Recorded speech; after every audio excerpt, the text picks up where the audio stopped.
All right. So for this week's in-season versus off-season training, the importance of training in season, the difference, the opportunity that you will have later on in your hockey career comes down to two things: whether you train in season and off season, or if you only train off season.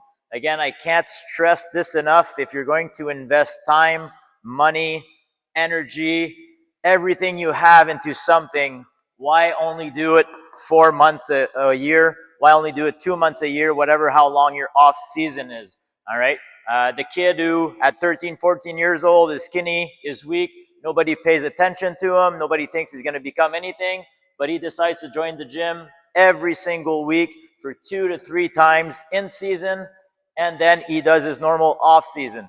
3 years later, that is where the difference is seen. That's where he's bigger, he's stronger, he's faster, he's one of the top players at the next level. All right. The secret is both off season and in season training. And so for today, I thought I'd give you a little graph. Hopefully, you guys are able to see this. But basically, player A is going to train off season, in season, off season, in season, consistently over the years. That is the key, over the years. And then player B goes off season only every single year. Once the hockey season comes, all he does is skate and does skill work. Okay, so again, that is important because if you're not good at stick handling or good at skating, if you want to go to the next level, you have to become good at that. It doesn't matter how good you are in the gym. If you're not a good hockey player, you won't make it. All right. But if you're a great hockey player at the next level, right, everyone's really good, talented. Everyone is able to execute at a high pace. Everyone is in tip-top shape, and everyone is mentally strong. All right. So the difference, your ability to gain an advantage, is if you are player A and train consistently. So player A, off season, we always make massive gains. That is the opportunity for us to get much bigger, much stronger, much faster, much more durable for the upcoming season, increase our speed, our power, all of the things, all right, are much more easily gained during the off season. So player A gets a great off season. Just like player B here, same thing. But then what happens is they stick with their routine during the in season, and I'm almost level because it's hard to gain in season, but it is doable if you do it right. So player A, while he stays the same, even a little higher, guess where player B is going? Right back down to his baseline where he started, all right, some 4 months ago. And then after that, the second off season, again, massive gains. Player B, again, does a great job of getting those gains. But guess what? In season doesn't train, comes back to the baseline, and sometimes it's going to be even further down. All right, so it's always your choice. There's always a way to do it. You just have to find out and manage, organize your time appropriately for you to get your sessions in. But at the end of 3-4 years, here's the difference.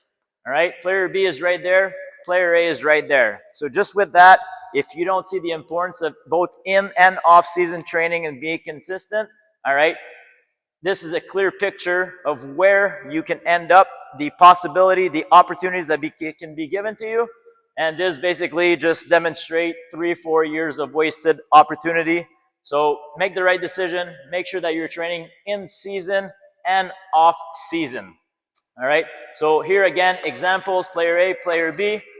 Player A, let's say example, a safety squat bar backward lunge he does 400 pounds with at the end of his first off season, and his acceleration is 1.5 seconds.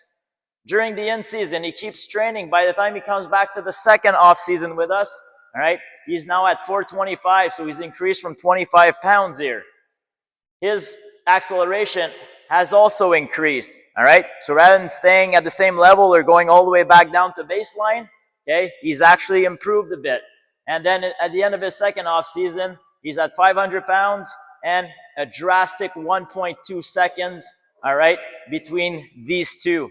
Whereas player B, he actually finishes stronger than player A and faster than player A, but he doesn't train in season. So by the time he comes back to the start of his next off season, he's starting at 330 instead of 425.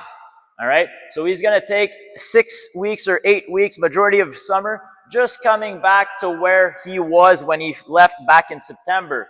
All right. So his numbers are up For the acceleration, numbers are down for his strength. And then at the end of the second off season, okay, there's a 70-pound difference and there's a 0.2 second difference. And 0.2 in sports, that's the difference between winning and losing. This is massive. All right. So what do you need? You need to commit to 2 times a week. Even the last email I sent you guys, 1 time a week is enough to maintain. But again, we're always looking to try and gain an edge on the competition. Sometimes you have a very busy week. Maybe it's a busy month and you can only get 1 time a week. That's fine. But prioritize your training 2 times a week in season. Doesn't have to be an hour and a half, 2-hour training. A quick 45 minutes. Master your basic lift, low volume. So reps of 3 to 5 and then high intensity. Okay. So go for, anywhere between 4 to 6 sets, 3 to 5 reps. All right. Lift heavy so you can maintain your strength. You can develop your power. You can develop your speed, enhance your durability. And every kid who commits to year-long training ends up playing college. Those that don't end up playing beer leagues. All right. And lastly, last point here. All right. Every junior hockey team in the country, every college, university team in the country, every pro team in the country, all right, they all train in season. Now that has to tell you something. Why aren't you doing it? If you want one day for hockey to be your job, you should start acting like it is right now.